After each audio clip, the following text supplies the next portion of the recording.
Vedanta Siddhanta Gocharam Tamagocharam Govindam Paramanandam Sadgurum Pranatosmyam.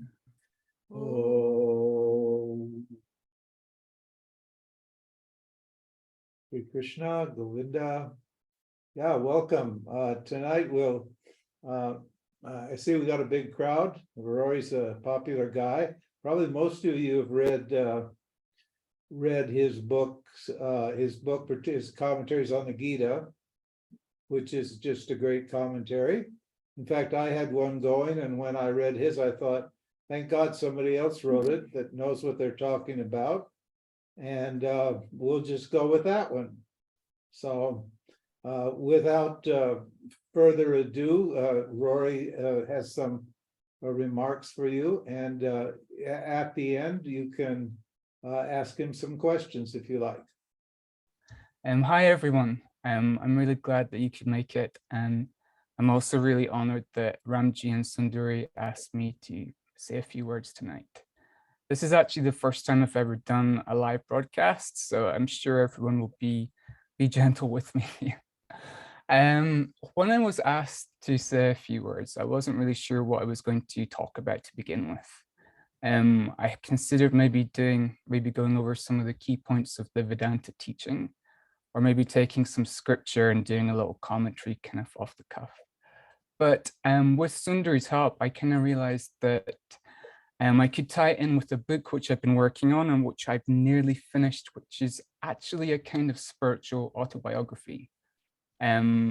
It's basically this jiva story of samsara, and eventually by Ishwara's grace finding Vedanta, and then an end to samsara, clawing my way out of samsara. So some of the excerpts you've maybe already seen in the email. I'd like to put them into context first. I might read one or two, or I might not get around to it. But the thinking behind this book was that virtually all the books you read in Vedanta are very much about the nuts and bolts of the theory. It's about the teaching. Whereas this book is very much about the practical application. It's about living the teaching and reaping the benefits of the teaching. And how we can use the fruits of self-knowledge to just carry us through life, even when the seas get stormy and turbulent. In fact, especially when the seas get stormy and turbulent. And because self-knowledge really is a raft that carries us to safety, as it protects us from being consumed by the really stressful things that might be happening around us. Because knowledge is basically neutralizes suffering like nothing else. It doesn't so much transform your life, the circumstances of your life, but it transforms how you relate to life, how you see life, and how you see yourself. So what I'm going to do is just briefly share a little bit about my own journey as a jiva and how I learned to integrate this knowledge into my life, and how you can do it too, because this is very much not about me. I didn't write the book for me. In fact, I'm actually quite a private person by nature, and that's just the way my jiva is kind of wired. It's kind of funny because there's quite a few close friends I have, and they know probably virtually nothing about me. And I don't mind it that way. They just kind of like take me as they find me. But they don't know very much about my life in terms of the autobiographical context. And what you find with Vedanta is that the more you shift your identification away from the body, mind, and ego and back to awareness, to the self, the less your own personal narrative and baggage actually interest you anymore. You've maybe self-experienced that yourself, I'm not sure. But your past and your kind of personal story, it's still there. It's kind of like, I think it's like a kind of dirty sock in the laundry basket.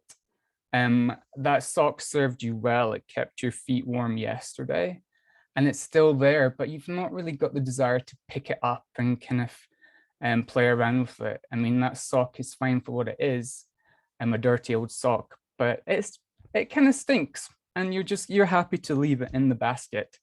And that is basically how you kind of feel about much of your personal history when you you move beyond that identification with it. And it's just like, it's kind of the trail that brought me here, but it's not of much interest to me now. And that's a great blessing. That is the liberation. You basically free yourself from the whole idea of personhood. And you're just you're just this consciousness in which everything happens, everything appears now. And all the Jiva stories kind of fade into irrelevance if you just let them. And yet, having said that, this says the guy who's just written an autobiography, there's a great beauty to acknowledging and honoring your own journey, the journey that led you from ignorance and suffering to knowledge and to hopefully the absence of suffering. So that's basically why I felt compelled to share my story. I figured that it might be of help and interest and inspiration to others. And that's basically why I'm here. My intention is to convey how I've used self-knowledge to navigate some extremely challenging life circumstances. Because Vedanta, it really is the highest blessing that way. It really is the key to navigating life with ease and grace, no matter what your circumstances are. And above all, what I really want to do is just to inspire you to really, fully, truly commit to Vedanta and to integrating self-knowledge into your mind and into your life. I mean, as I said, it really doesn't matter how challenging your life circumstances are. And they're challenging for everyone, let's face it. Everyone has their crosses to bear. Everyone has their stresses and challenges. But as long as you put your heart and soul into living these principles, into living the teaching, what you find is that self-knowledge is the ultimate protector. It will carry you through any and all obstacles that come your way. And then after that, basically you're free just to enjoy your life. And that's what you get from moksha. You don't get any shiny certificate or elevated status as a person. It simply strips away all sense of lack and want. And then you're free basically just to enjoy life in a very simple and pure way. And that's why we're doing it. It truly is the best investment of time and energy you will ever make in your life. So basically, where do we start? And we start now. And one of my favorite quotes by Kabir is, wherever you are is the entry point. And the entry point is always now. So basically what I've done is for this talk, I thought of what are the 5 keys to actually living the teaching. And I basically came up with 5 principles, which I think will be quite helpful for people. And the first one is to be clear on your goal. The second is to be qualified. The third is to learn to manage your mind. The fourth is to not get too caught up in the world.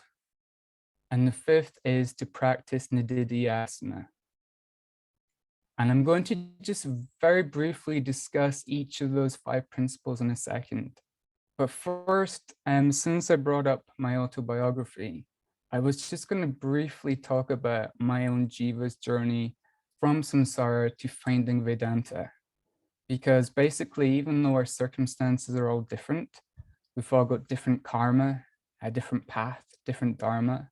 Basically, as seekers, we're all the same. We're all one person, and it's one journey.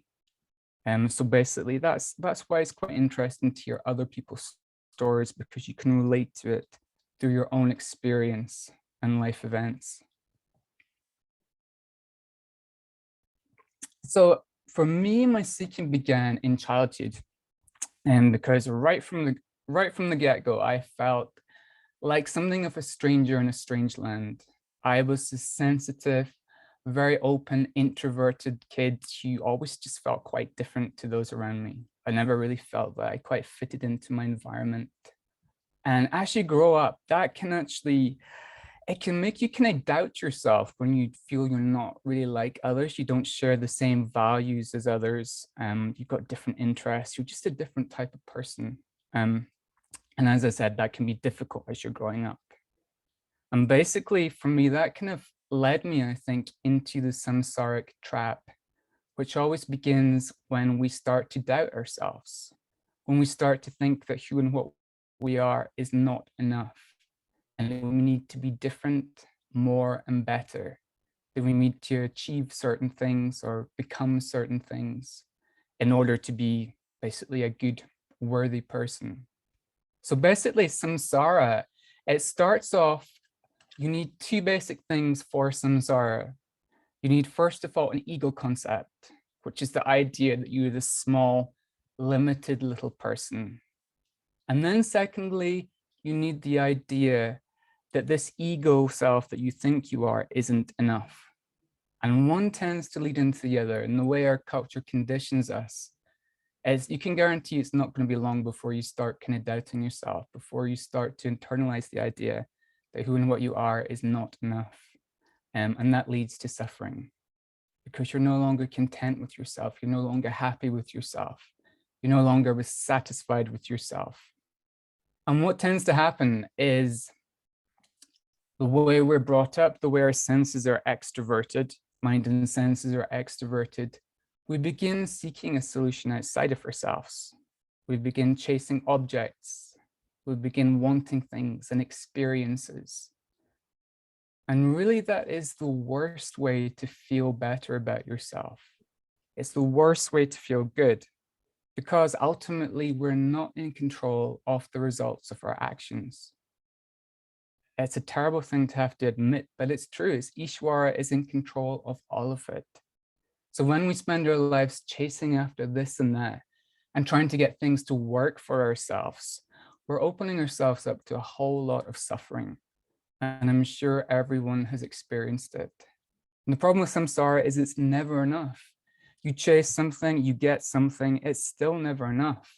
The highs and the joy it gives you is always temporary. And it's always offset by pain as well. Because when you're striving after something, basically it creates a pain of having to have sacrifice, to have to go after it. It needs certain energy and commitment and time. And then you get it, and then immediately you've got the problem that you might lose it. So you have the pain of then having to hold on to that object and make sure that you don't lose it. And then the third pain, of course, happens when you inevitably lose the object, or it changes and doesn't bring you the same joy. So, and each pain tends to be worse than the last. And you get to the end of it all, and most people, they don't kind of think, well, maybe the solution isn't stop chasing after things after all. Maybe the solution is just, I was wanting the wrong thing. I wanted X, when maybe Z might actually fulfill all my desires. So then you shift your focus onto that. And the problem is you just go round and round and round. And that is basically the problem with samsara. You're like a hamster in a wheel. You're always chasing after something, but you never get it. And even if you do get it, it doesn't satisfy you for long. It's a case of kind of rinse and repeat with samsara. And I'm sure basically everyone's experienced that to some extent. And what I wanted to actually say was that sometimes life's adversities can actually be a doorway to your awakening, to your self-realization, and to finally breaking free of the samsaric treadmill. For me, it was actually in the form of really bad health. When I was about 8 years old, I was diagnosed with Hodgkin's lymphoma. And it was pretty serious. It was quite far advanced at the time. And they needed to throw a lot of treatment at me. And it was really tough at that age. It kind of wiped me out for weeks at a time. And it kind of made me feel quite different. I was off school for probably about 50% of the time. And I kind of just felt quite isolated, quite different from everyone else. And at the time, obviously, this seemed like a really, really bad thing. But kind of in retrospect, all the challenges, all the health issues that I faced, they actually made me stronger as a person. And they enabled me to have the space for these spiritual vasanas to kind of start growing and developing. I believe that probably everyone who's here tonight has brought in certain spiritual vasanas with them, otherwise they wouldn't be interested in Vedanta. And it's often when you face the hardships in life, when you face real challenges, that you realize the solution maybe isn't really out there, but it's actually in here within you. And that is how you can turn blessings. You can, turn adversities into blessings. Of course, it took quite a long time for me to actually fully assimilate that and to actually start looking for my fulfillment within. Because as I was growing up, obviously you're conditioned that everything that you need is actually outside of you, and you should have X, Y, and Z. You should have such and such as a job, a certain income, relationship, family, mortgage, car, blah, blah, blah. And what happened for me because of my health, basically I wasn't able to fully participate in the world as basically my peers were doing. And this was quite painful at the time. And it kind of contributed to quite a low self-esteem until I actually, through God's grace, I actually managed to find the light within myself. And I came to realize that the solution wasn't out there to begin with. The solution was always within me.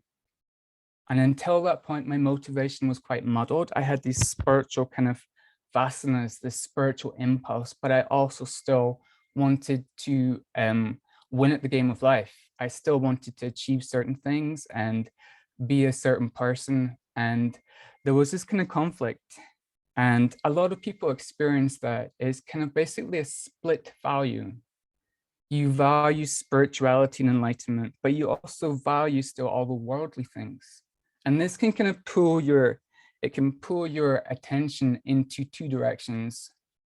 And it basically, you end up not really succeeding at either. Because the thing about spirituality, the thing about moksha is that you basically need to fully commit yourself to it. Basically, all your attention, all your energy, all your focus needs to be on that. And of course, you can still function in the world if you have worldly duties, worldly responsibilities with karma yoga. Using karma yoga actually converts those attachments into fuel for your spiritual path, because you're basically doing everything as devotion. You're basically doing it for God, and that assists you in your journey to self-realization. And by sheer grace, it took quite a while. The spiritual path can be quite a long and winding path, as I'm sure you all know. And for me, it took many years of all kinds of different teachings, including the Neo-Advaita teachings, until I finally found Vedanta. And when I did, oh my goodness, it was basically like finding home. I felt like I'd come home. I felt like I'd finally found the teaching which connected all the dots and which made the whole thing kind of clear. Because until that point, there was little bits of truth here and there. And it was enough to keep me engaged. It was enough to kind of keep me searching and looking for more and seeking. But it wasn't enough to actually give me anything substantial. And it wasn't until Vedanta came along that I realized, wow, this is exactly what I've been waiting for, is what I've been looking for. And I really trusted. I trusted the teacher, Ramji. I trusted the teaching. And I trusted that it would be able to get me where I wanted to go. So the first of the keys, which I outlined at the beginning, is to be clear on your goal. And that's extremely important. It's extremely important for any goal, actually, but particularly when it comes to enlightenment and self-realization. What is it you most want? What is your highest priority and goal? It really needs to be liberation. And that needs to be the kind of nucleus around which your entire life is kind of orbiting. And it helps to realize, as Shankara said, I think it was Vivekachudamani, in some of the opening verses there, Shankara said that the highest blessing is actually to have a human birth. And we maybe don't always feel like that because, say, you turn on the news at night, or you watch or you read the newspaper, and you're bombarded by all this kind of chaos and stress, and you think, well, being a human being, is it really that great? When in actual fact, according to the scriptures, it is. It's the result of past meritorious karma. And the great thing about being human is that you have the capacity for self-reflection. You have an intellect, and you are able to use that intellect to free yourself from the ignorance that binds you to samsara. So the highest blessing, Shankara says, is first of all, a human birth. Secondly, a human birth plus the desire for freedom, because most human beings, they have multiple desires. They have endless desires, but it's invariably all for worldly things. So to actually have a desire for liberation, as in spiritual liberation, is actually a really rare thing. Because most people don't even know that it is a thing, that it's possible. So they continue seeking in the world. But once you know that moksha, liberation exists, and you have a desire for it, that is an extremely high blessing. And not only that, when you have access to the teaching and the teacher and the mind capable of understanding and assimilating the teaching, then you're basically fixed. You have, that is a result of extremely good karma. And no matter what your stresses and strains and all your challenges in life, if you have that in place, then basically you're good to go. You're basically in. The question is, are you committed? Because that can sometimes be a completely different story.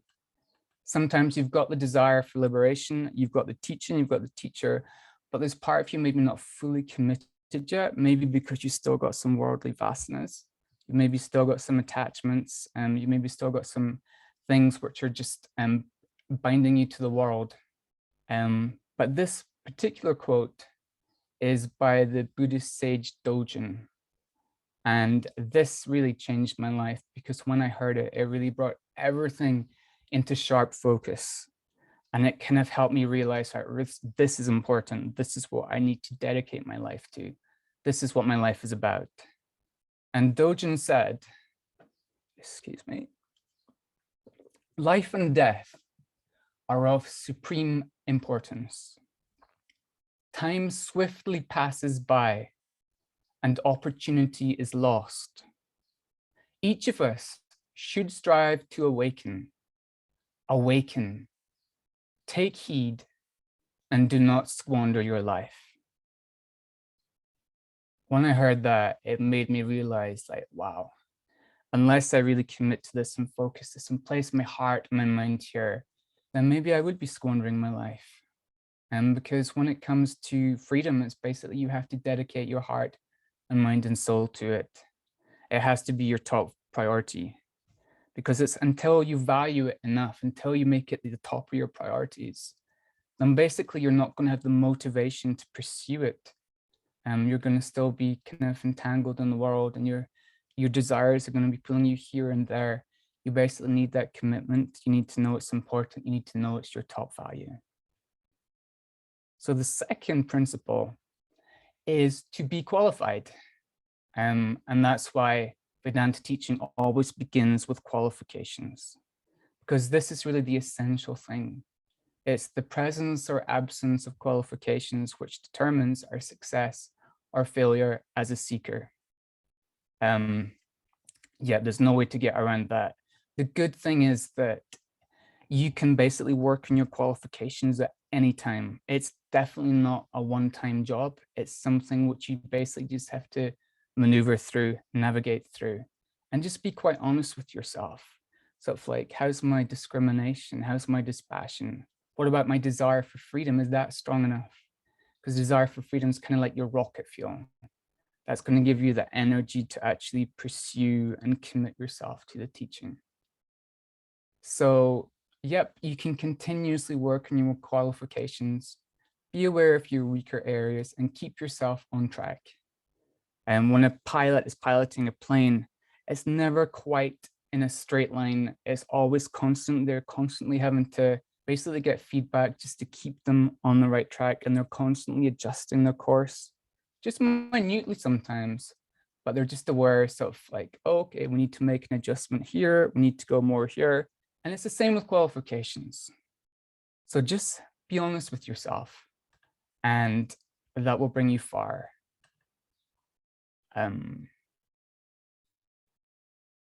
Right, I'm just going to read a little excerpt from my new book. And this is just a very short one, but basically it just highlights what I've just said. Only a clear mind can adequately reflect the resplendent light of our own self. Such a mind, which can be cultivated through commitment to Dharma, the practice of karma yoga, devotion, meditation, and the deep contemplation of self-knowledge, is a mind freed from excessive want and selfish desire. Life is no longer about getting what we want. It's about finding the part of us that's forever free from want. The part that simply shines in radiant, changeless splendor. This light, and by light, I mean the light of self-knowledge. This light is the only remedy to the veiling cloud of ignorance that keeps us desperately bound to worldly objects, forms, and attachments, while completely oblivious to the fact that we are in actuality, in our heart of hearts, already free. And leading on from that, basically one of the key things on the path is to manage the mind, because the mind is where the battle is fought. The mind is where the ignorance is, and the mind is where the problem is in the form of ignorance, specifically in the belief that we are a separate, limited, inadequate little self. So that's where we need to take the fight. While the knowledge actually does this work for us, it's vitally important that we learn to manage the mind. For the mind needs to be a clear instrument. It needs to be a fertile field for the seeds of self-knowledge. And I make this sound simple, but I know full well that it is not simple at all. It's not easy.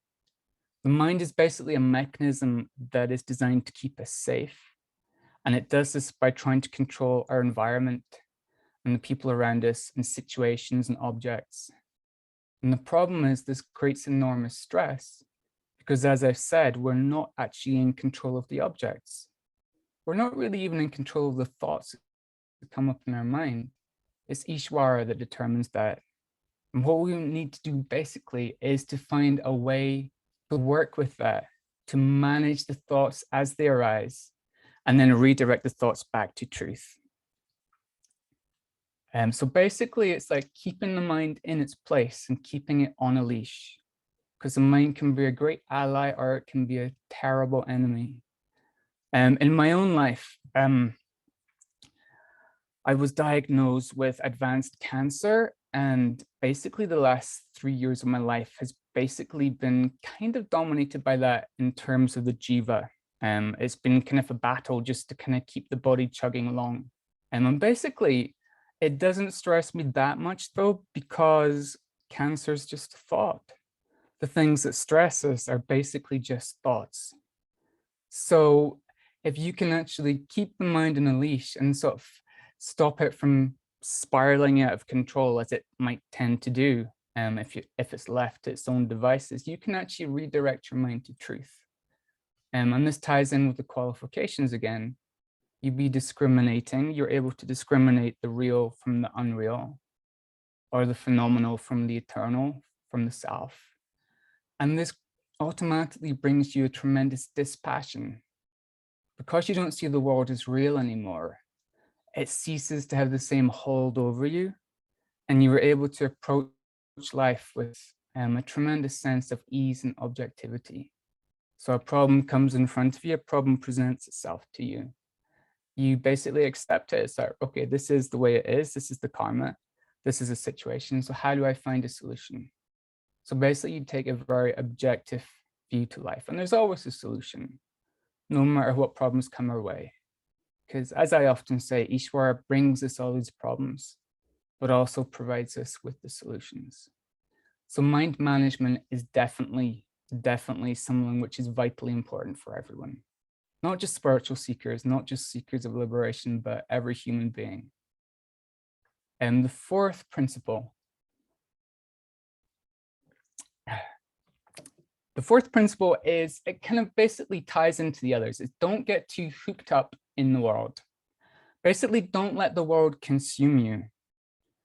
Because we're living in a very turbulent, stressful world, as I'm sure everyone will agree. And your mind takes on that stress if you're continually focusing on outside of you and what's going on here and there. And it agitates the mind. It really agitates the mind like nothing else. This doesn't mean you shouldn't care about what's happening, because you should. I mean, you should be doing your dharma in the world. And there's ways which we can all help and contribute to the creation. So it's only appropriate that we do care and that we offer help when and as appropriate. But it's important not to get lost in the stress, because the world it's going through what they term exponential change. It basically means the changes which we're going through societally, and I think it's rooted in technology. The process of advancing technology is changing the way which we live, is changing our society. And the technology is developing faster and faster. And so society is actually changing faster and faster. There's a lot of talk right now about AI and where that's going to lead us. And there's a lot of quite pessimistic people, but yeah, I think some good will probably come out of it too. Like everything in life, nothing's all good, nothing's all bad. But what we tend to be seeing is the breakdown of established systems. And it often feels like the wheels are coming off the wagon.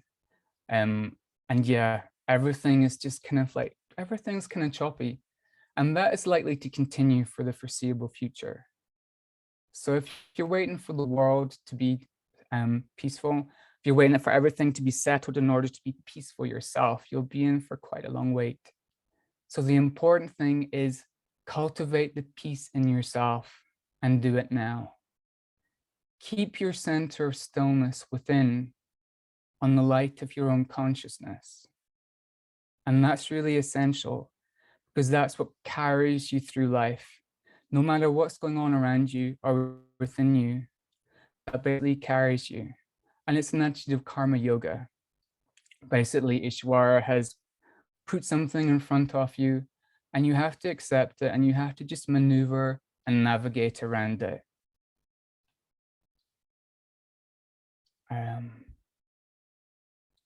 Right, the fifth and final principle which I've outlined is basically practice nididhyasana. And I'm sure you'll be familiar with nididhyasana as contemplation, deep contemplation of the teachings. And this is really the key part which converts knowledge into conviction and conviction into liberation. And basically you have to be like a dog with a bone. You really have to grab hold of it. And you have to basically, like a dog, you have to not want to let go of it. No matter who goes near the dog is not going to let anyone touch the bone. The dog is going to basically chew and chew until the bone is no more. And we have to be kind of like that with our Vedanta. We have to basically keep applying the knowledge to the mind over and over again until gradually it takes root in the mind, until gradually it begins to overwrite the old patterns of ignorance. And that really does take a little bit of elbow grease. It takes a little bit of time and effort and a whole lot of perseverance. But that is basically what brings the teaching to life. That is basically what brings us to what we're looking for. That's what converts knowledge to liberation. Swami Paramarthananda, he has a really nice little analogy. He said it's basically like when you add sugar to coffee. You have to stir in the sugar. Otherwise, it basically it settles down in the bottom. And when you drink the coffee, you're not going to taste the sugar. So that act of stirring is basically, it's enabling the knowledge to sort of like fully fill the mind and to overwrite all the old patterns of ignorance, all the conditioning. And it's definitely not a one-time process. It can take years of effort to actually do that. But that is the way which Vedanta works. And it's absolutely essential just to commit to that nididhyasana. Once you have that knowledge, you have to keep applying it to the mind over and over again, because that's basically what gets you where you're looking to go. I'm just going to read another quick excerpt, which is about Nididhyasana. And it says here, the steady contemplation of our nature as awareness is called Nididhyasana in Vedantic terminology. For all that there's nothing we can do to become the self, because we're already the self and cannot be anything else, it does take considerable effort to reorient and retrain the mind. As I learned the hard way, the mind can be our greatest friend or our most implacable and merciless foe. You alone decide which. An untamed mind is the root of enormous suffering and chaos. On the other hand, a cultivated and refined mind is an instrument for liberation. A sufficiently purified mind allows our true light to radiate from us and to bless all whom we meet. What a gift, not just to the world, but to ourselves. But once again, it takes time, perseverance, and grit. As the saying goes, everything is difficult before it gets easy. Here's a helpful thought, which I very much believe to be true. All of life is secretly conspiring to awaken us from the dream of separation into full realization of the divine unity of all things. In spite of how it may often seem, this is not a cruel reality. It's a cosmic game of hide and seek. And the hurt and pain is not there to torment you. It's there to jolt you awake, compelling you to remember the vastness of who and what you truly are, emboldening you to claim your divine birthright. And the end goal is, of course, freedom. Freedom from the tyranny of thinking yourself to be a small, little, inadequate self that's subject to birth and death and all kinds of indignities between. It's basically the freedom to get to the point where your seeking ends, where there's no longer anything you need to add to yourself in order to feel whole and complete in yourself. And that's just a blessed relief. Once you get to that point, you're basically free to enjoy life, to contribute to life, to share the light that you are with the world, because most people are still groping in the darkness. So for the liberated person, you actually transcend the zero-sum nature of reality because you're no longer seeking anything outside of yourself. Anything that happens to you is automatically a blessing. Everything is a plus. So finally, I'm just going to finish off with a little excerpt from the end of the book. And this is basically jumping right to the end. And the excerpts which I've shared with you are from quite far through the book. So basically this isn't a jumping in point. This is basically kind of the end point. Because I went through a whole lot of kind of stress and false starts and dead ends before I actually got to the point where I realized I'm just consciousness. I'm fine as I am. I'm whole and complete. So it says, the light of consciousness forever shines, regardless of whatever is going on at the level of Maya. That's why at heart we are always free. Nothing can ever touch the light that we truly are. Not any experience, any pain, hurt, fear, or even the crippling burden of a distorted egoic self-concept, the person you think you are. Like the sun always shining above the clouds, consciousness is forever free, always available, and without limit or boundary. Very few have the ability to fully grasp this, even among spiritual seekers. Only sincere and committed spiritual inquirers have any way of processing this understanding.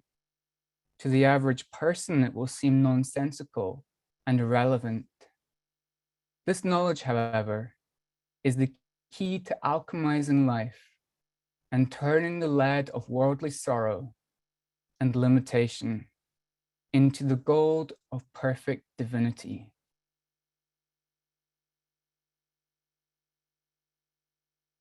Bodies come and go. Lifetimes pass by in the blink of an eye. Stars are born and die.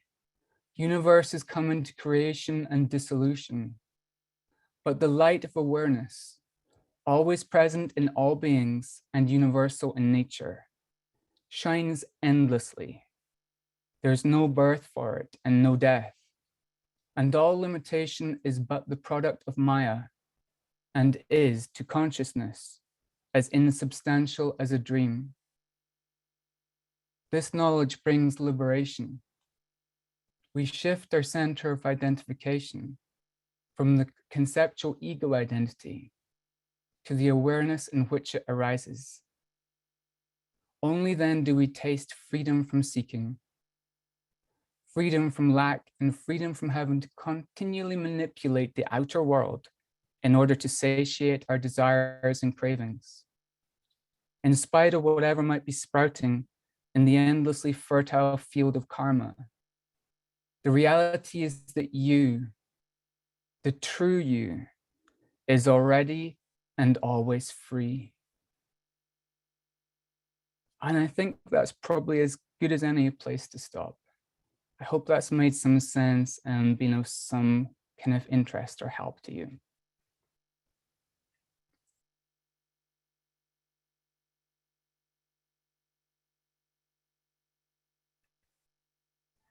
There, do we have any questions? We encourage anybody who wants to ask Rory a question, please to do so.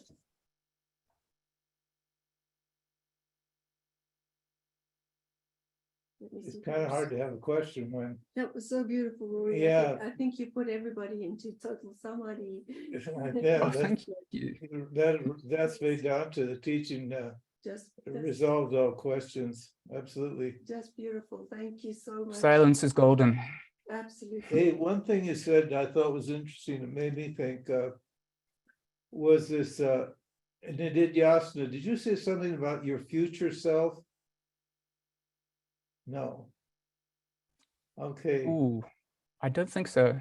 Well, because it's an interesting topic. I got an email yesterday, and this fellow was talking about his future self, and I knew that I wasn't quite sure what he meant. No. And then it all came clear to me today when I was talking, because I didn't realize he was so advanced in his thinking. But what he meant was that Nididhyasana is the action you do in Nididhyasana. Once you know who you are, once you know you're free, then you're still doing actions. But then why are you doing actions if you're free? Because you're free of the need to act. So why would you do actions? This is the question. So it's for your future self. Because the actions you do now are going to fructify later in the future, aren't they? That's called agami karma. So when you wake up tomorrow, you're going to be a different person, aren't you? And the person you're going to be is what? A happier person, a fuller, completer person. And you're going to Set in motion by what you do today. Yeah. Understand? But there is no future self with the self. But there's no future self, but these are all metaphors, obviously. Yeah. That's the point.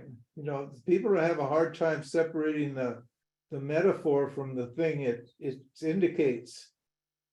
And when you get to this level, to this more subtle level, you really need it. You have to have metaphors to determine what the real meaning of the teaching is. Because there's no way you can directly describe it. Well, all of the teaching is to give the jiva a better life. Yeah. Right. So whenever that. Yeah, that's your future self. A better life for you. Yes. Yeah. And ultimately, the end of it is basically so you can enjoy it. You can enjoy being here. You can enjoy contributing to the world. You can enjoy the light of your own self. but they're not in the future, but in the now, which is the In the self. now, yeah, Yes.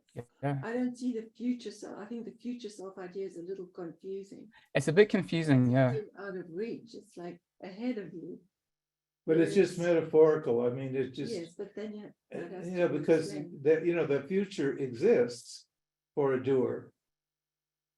So, But you so don't what want- is that existence going to look like tomorrow? In other words, and that if you're working on yourself, you're getting rid of things, you're not the same person you were yesterday, because something's gone. And presumably, if you're doing nididhyasana, some limitation is removed by the actions that you're doing today. So actually, you're creating a more light and clear and happier person for tomorrow. But the point is to experience that now, in the present moment, which is the only time you can experience it. That's true, but the motivation, this provides the motivation to do it now.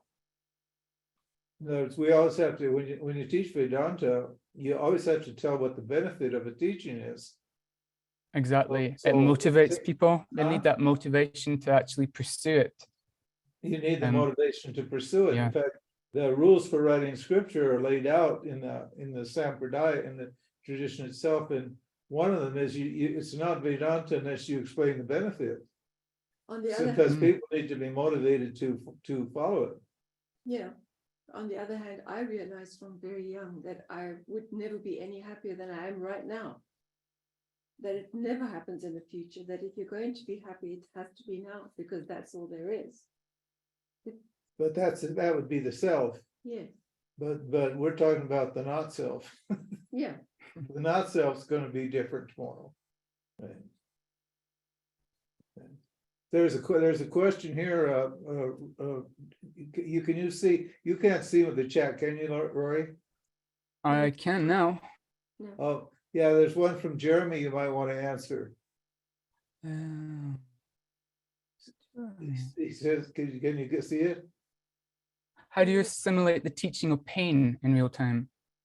Yeah, The teaching of pain. I'm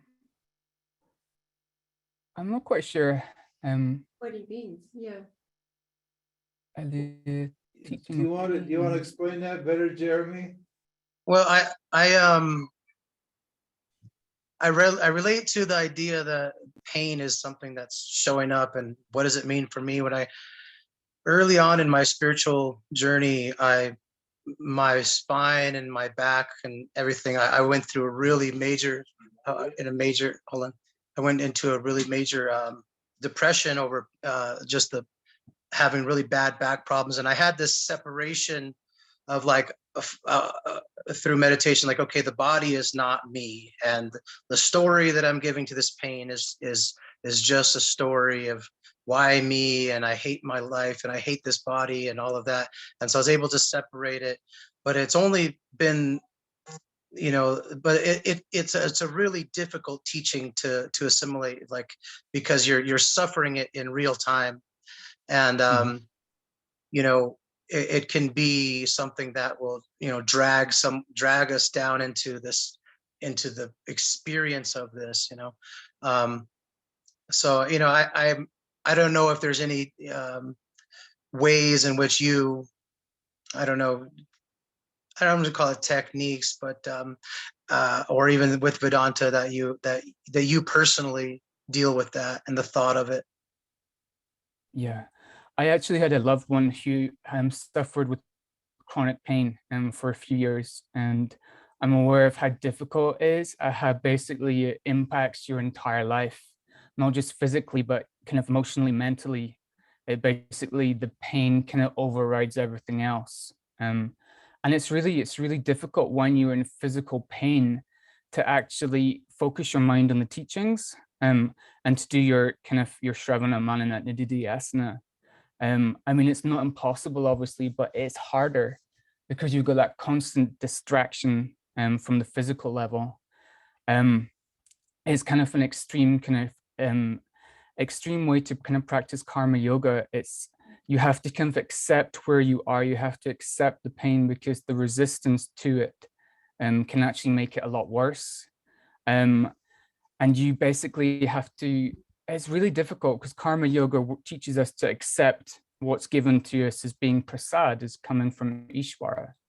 And when what's been given to you is extremely painful and it's kind of impacted your life in such a severe and devastating way, it's really, really difficult. The only thing which I can suggest is finding ways to kind of minimize that pain, and also ways to minimize the disturbance caused by the pain, which would basically be your karma yoga, some form of bhakti, some kind of form of prayer, basically just to keep moving your mind from the physical, as hard as it is, up to the spiritual, up to the self, up to the truth.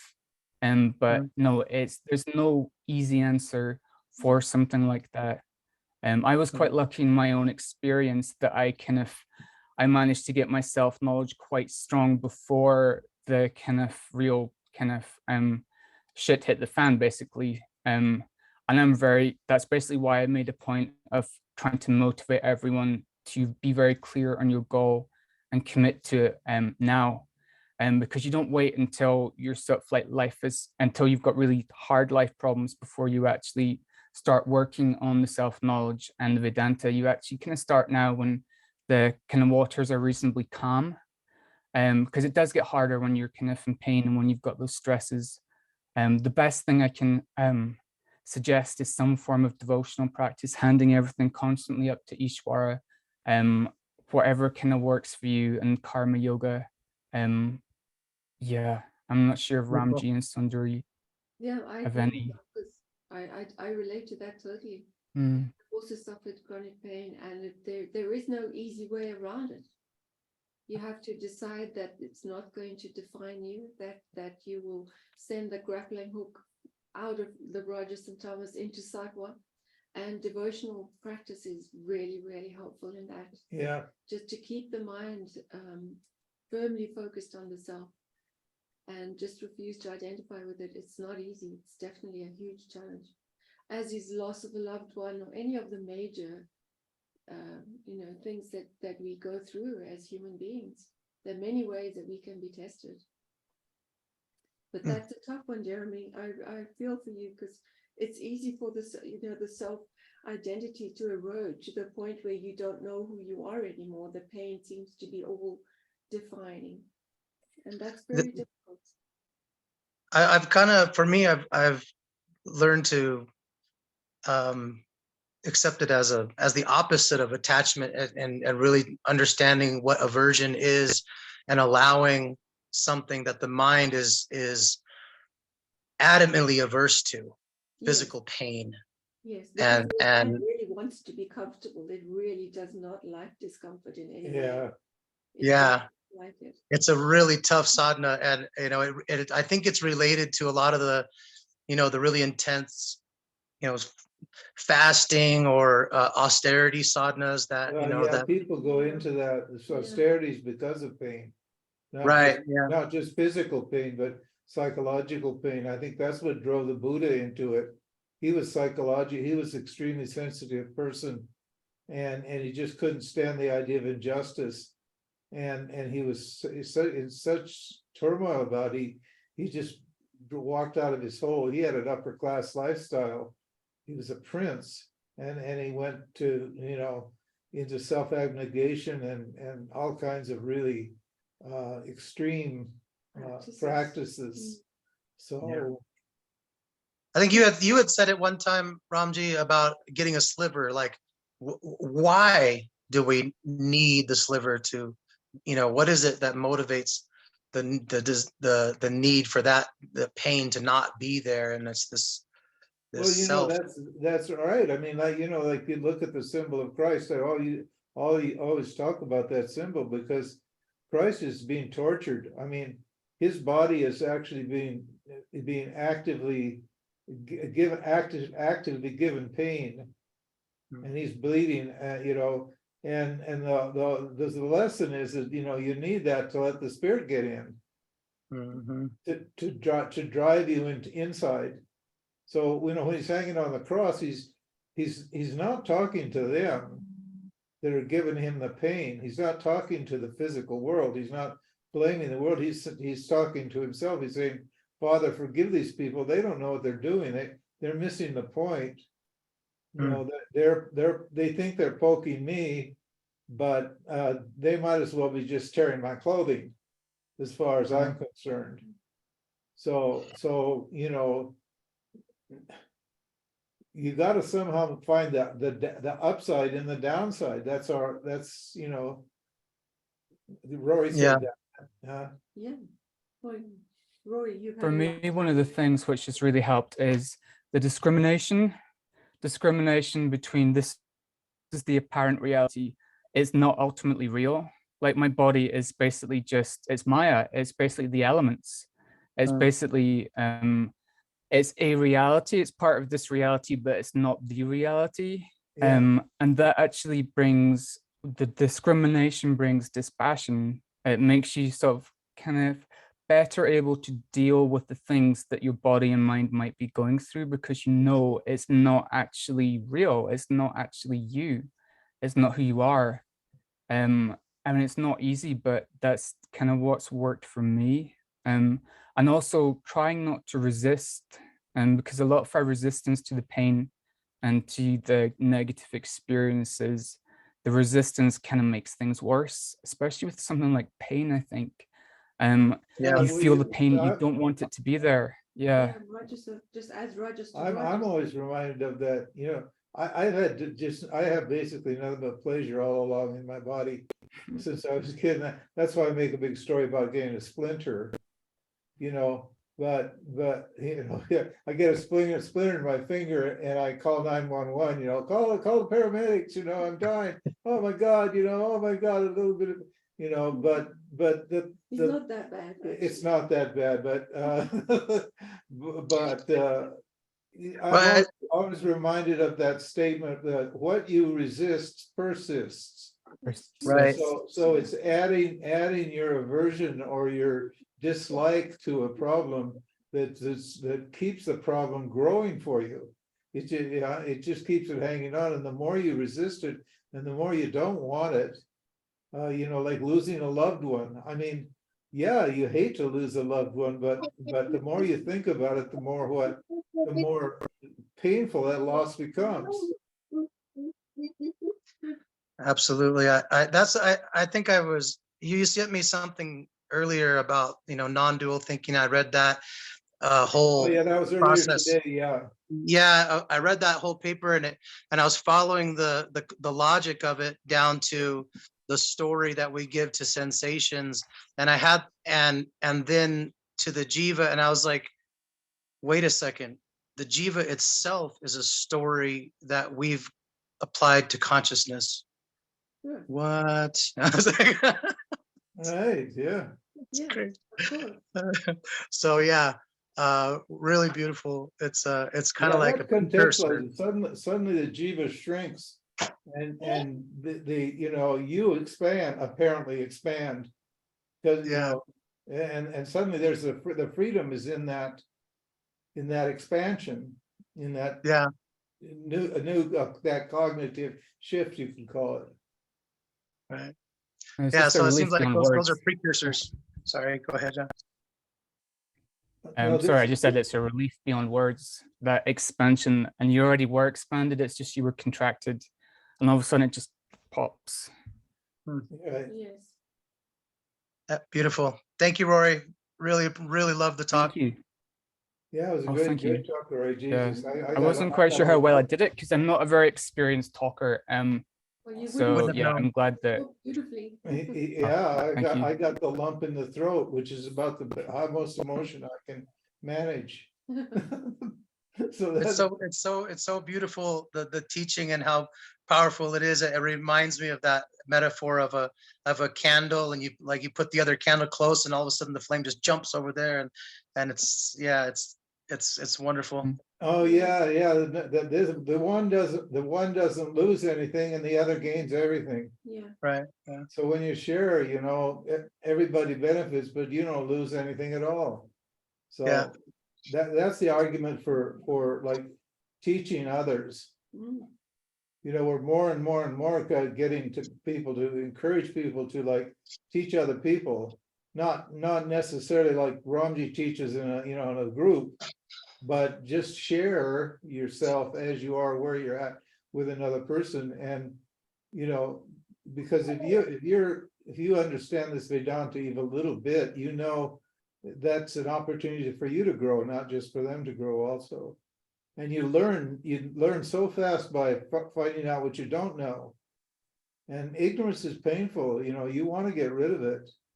Yeah. That's why we're seeking, because ignorance is painful. So the more you give, the more you get. See, the zero sum everywhere. Every single one of these mantras, these non-dual mantras, is absolutely freedom. It's that, if you follow, I keep encouraging you guys to all read the website every day, because we're posting stuff every day, and in every one of my posts now, the whole thing is helping to condition you to think from a non-dual platform, not exclusively from a non-dual platform. You have to think from a dualistic platform when you're in dualistic situations. It's appropriate to think from a dualistic platform and behave according to the rules operating in duality. At the same time, when those situations get difficult, in other words, when there's identification or attachment or some kind of issue or some kind of agitation comes up in your mind, you can immediately switch to non-dual thinking, and suddenly you're out of the problem. It becomes an object. And then the situation itself on the ground resolves itself, simply because you jumped out of the picture. You're no longer in it, resisting or persisting or whatever it is. So, We're trying to control. trying to control it. Right. What also, like, just what the beauty of it is that it seems like listening to Rory teach, it's like his experience of what he's learned, even though the knowledge is the same, the way he's organized the information, how, you never know, that could be just the particular way that somebody needs to hear it to, Absolutely. beautiful. We're trying going to make more and more, Yeah. any of you who would like to contribute. Well, we're going to start off with our Shining World teachers. We've invited John on next. He hasn't confirmed if he wants to, and we'll gradually have all our Shining World teachers. Lukua from South Africa has agreed to teach, to share her experience. She's amazing. And the idea is to create this worldwide teacher Sangha in a way that makes the teachings accessible to everybody. It's not just about Ramji or P. Yeah. It's a question of everybody being able to contribute, and we'd like to extend that to any one of you who's confident in sharing your experience. It won't be our criteria won't be as stringent as a TED Talk, but we're not being Nazis about it, Elliot. Yeah, so think about it, and think about what you can offer, and write it up or whatever, or talk to us, and we'll try to make it possible for you to contribute to the group, to the Sangha. Yeah, because he's right. You're right. Yeah, it's Jeremy. It's the uniqueness of a person's vision is affects people who have that same program, or who are programmed that way. Not everybody obviously is programmed exactly the same way. So the way I present it will appeal to a certain kind of person, but the way like Swami Dayananda will present it will appeal to another kind of person. So it takes all sorts, as they say. And in this field, we try to get, include everybody who's got this sincere commitment. That was a great point you made, Rory, about the commitment. The commitment should be like, firm, absolutely firm. I really love that you emphasize that, Rory. And I really hope that you will join us regularly as a contributor. I would love to. If ever you want to join, you're welcome to join in. And absolutely. So Beautiful. this Jiva's getting called by his kids and his grandkids to go participate in Father's Day. So God bless all of you. Thank you for the song. Have fun. Thanks, Jeremy. Thank you. You bet, Jeremy. Take it easy. Okay, bye. Bye.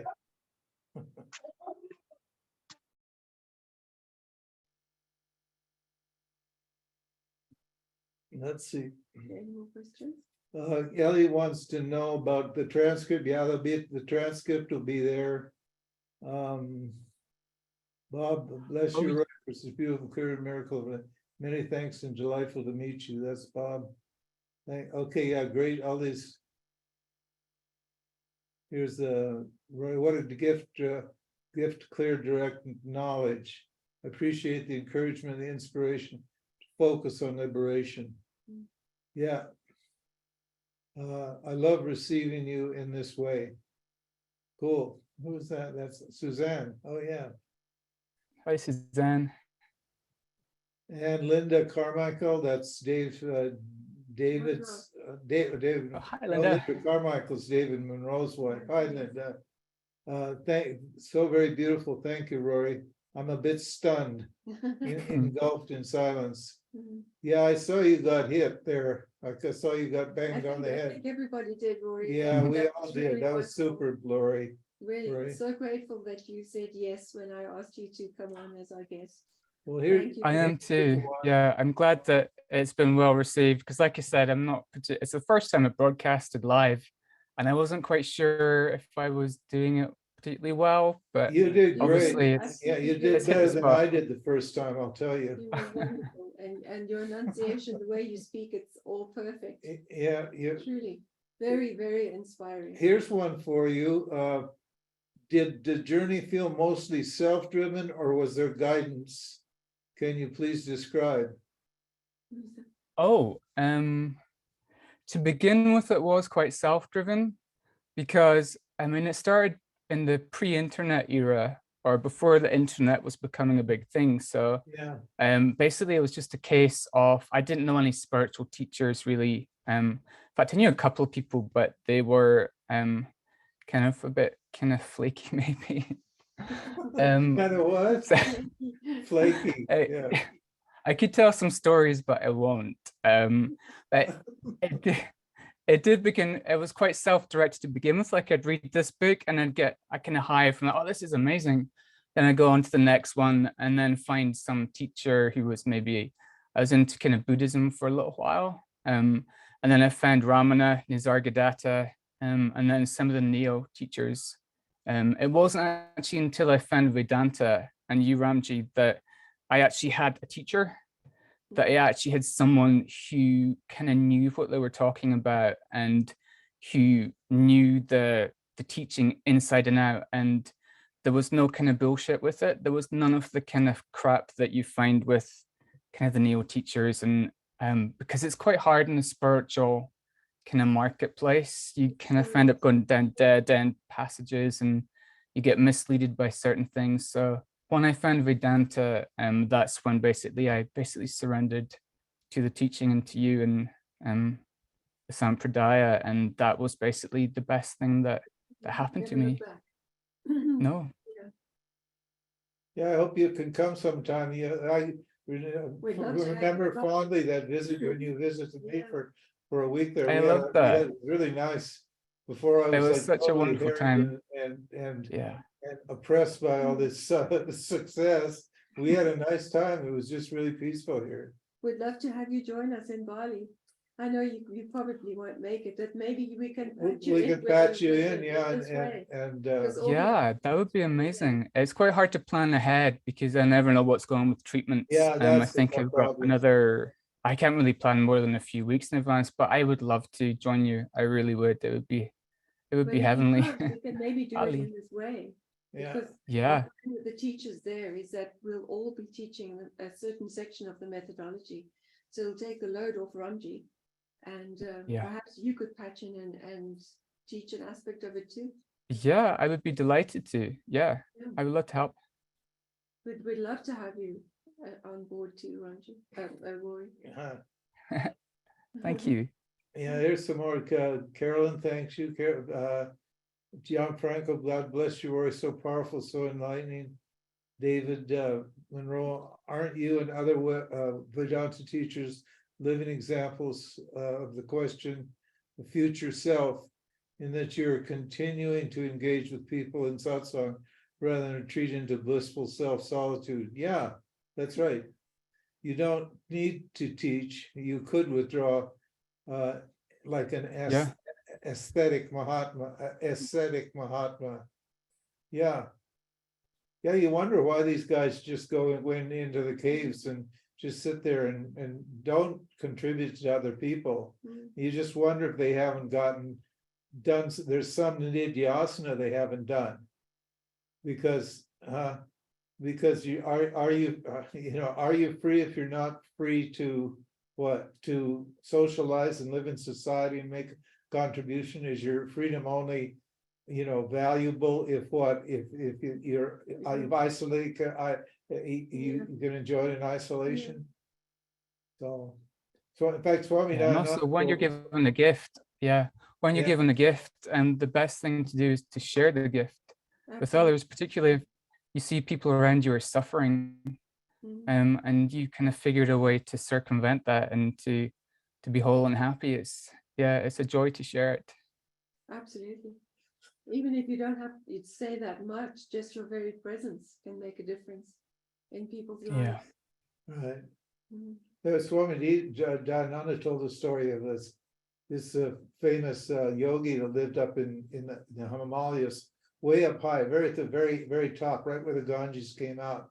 He lived in a cave and he just sat there, and hundreds of thousands, probably several million pilgrims came to have his darshan every year. And when the snows were out, even when the snows were there, he was still sitting in his cave. And everybody thought he was like an amazing guy, Jesus Christ, how can he do it all, etc. And then he got very sick, and they had to take him out of the cave and they took him down to Rishikesh and put him in the hospital to tend to him.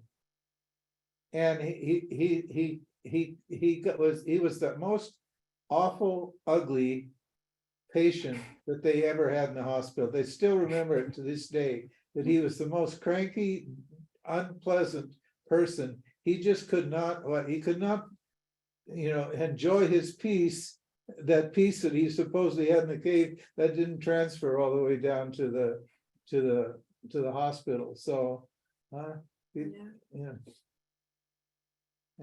good story. Let's see here. If we got any more. Susan, Rory, what book are you writing on? What is the book you're writing on? Introduction to Vedanta, edition G.R. Bagri.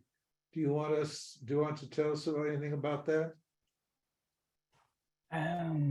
It's your autobiography, isn't it? No.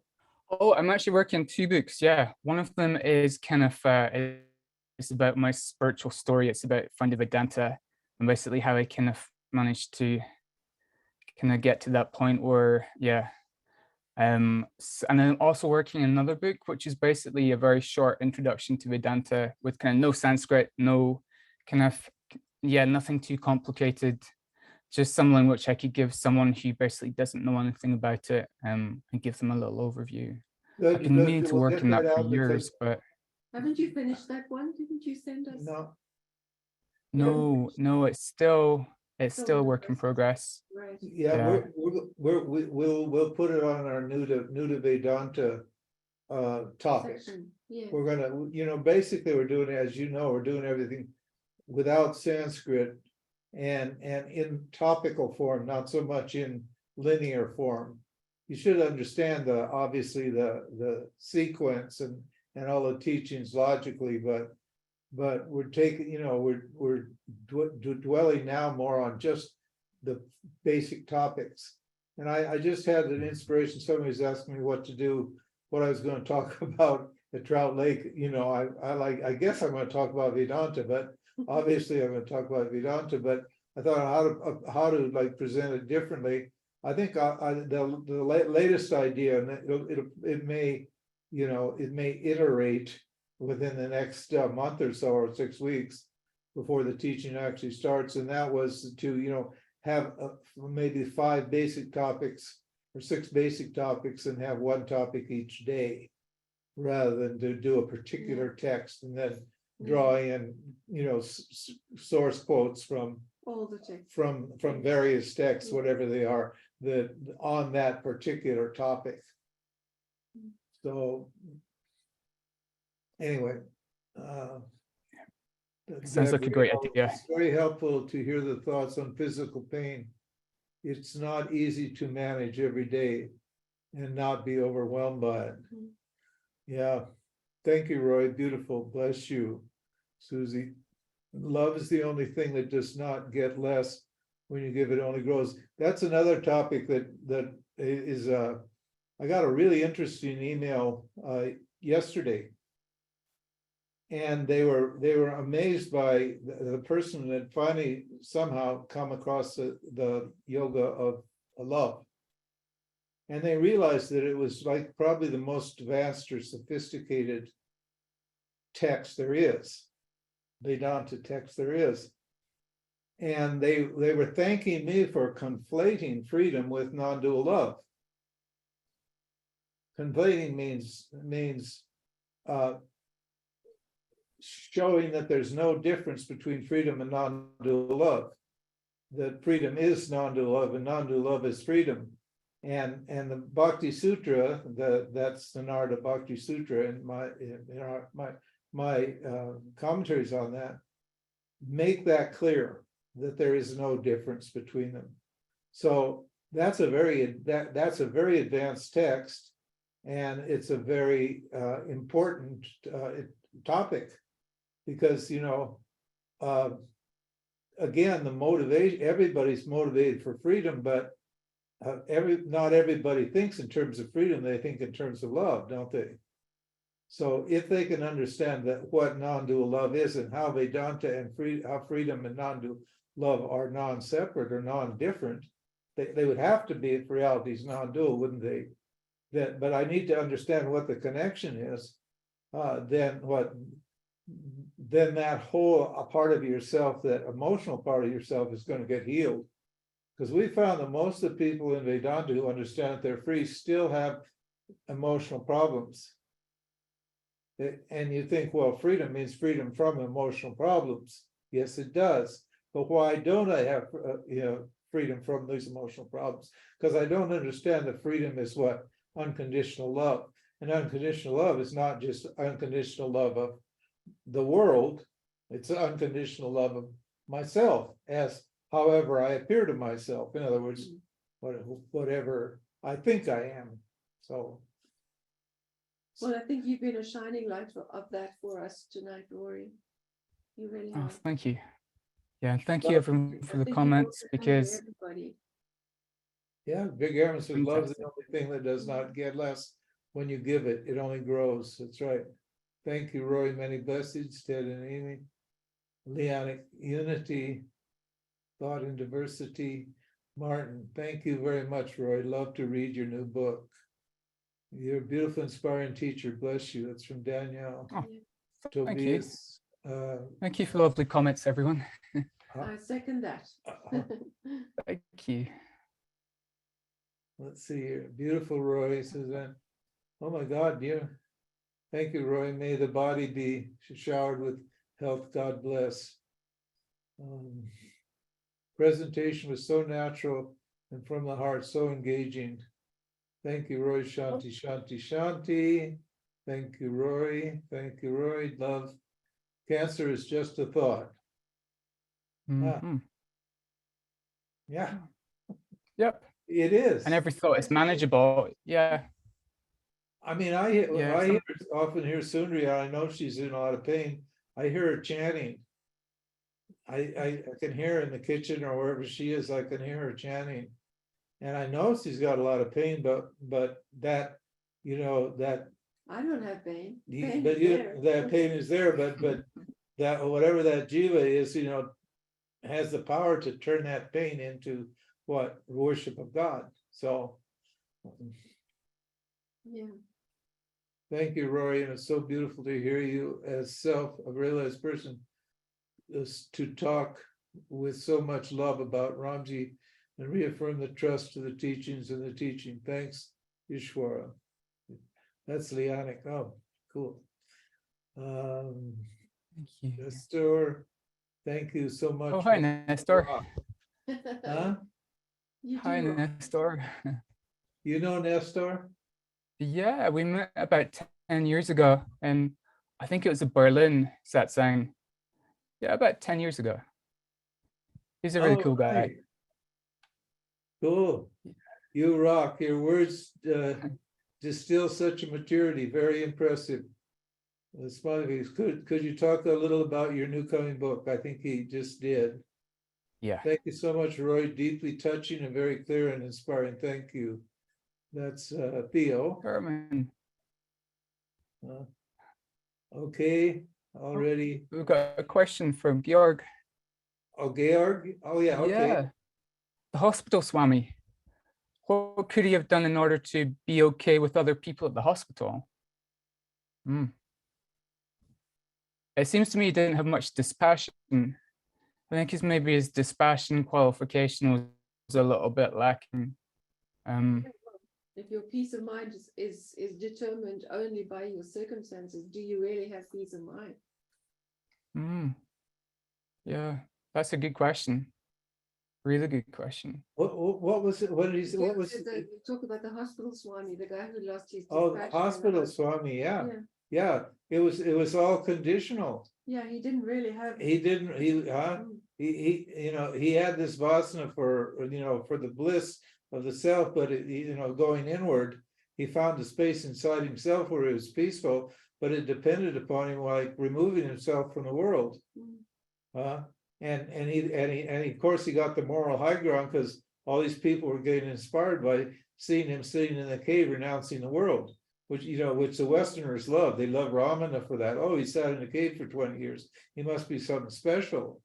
But Ramana really became special when he came down and sat in front of all those people, and he showed that there's no difference between society of people, be surrounded by people, and isolation.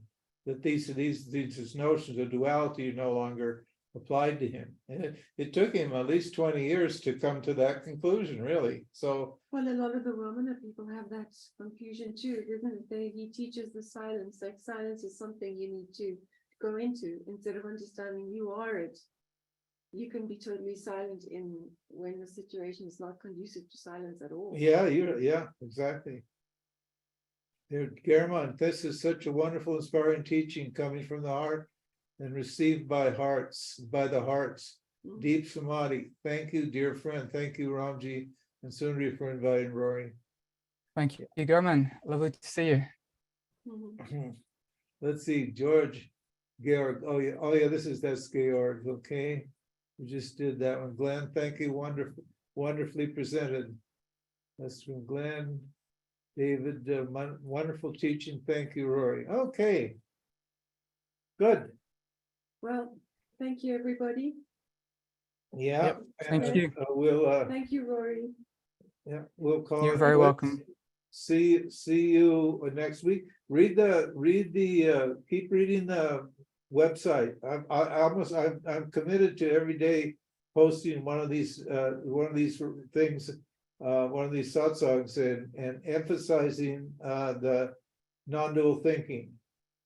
Remember that non-dual thinking is optional, and dual thinking is optional. You always have the option to think one way or the other. You don't have to just think from a non-dual point of view and think you're enlightened, or to think from a dualistic point of view and think you're unenlightened. You need to be able to understand the two and apply the kind of thinking that's appropriate for the situation. So anyway, we'll see you all. Thank you, Rory. Bless you, Rory. Thank you. Love you, Rory. Stay safe. Love you. Thank you so much for asking me. Bye. Goodbye, everyone. Bye. Thank you, Rory. Thank you. You're welcome. Thank you. Thank you. Thank you. Leave that on. There we go. That's good. Okay.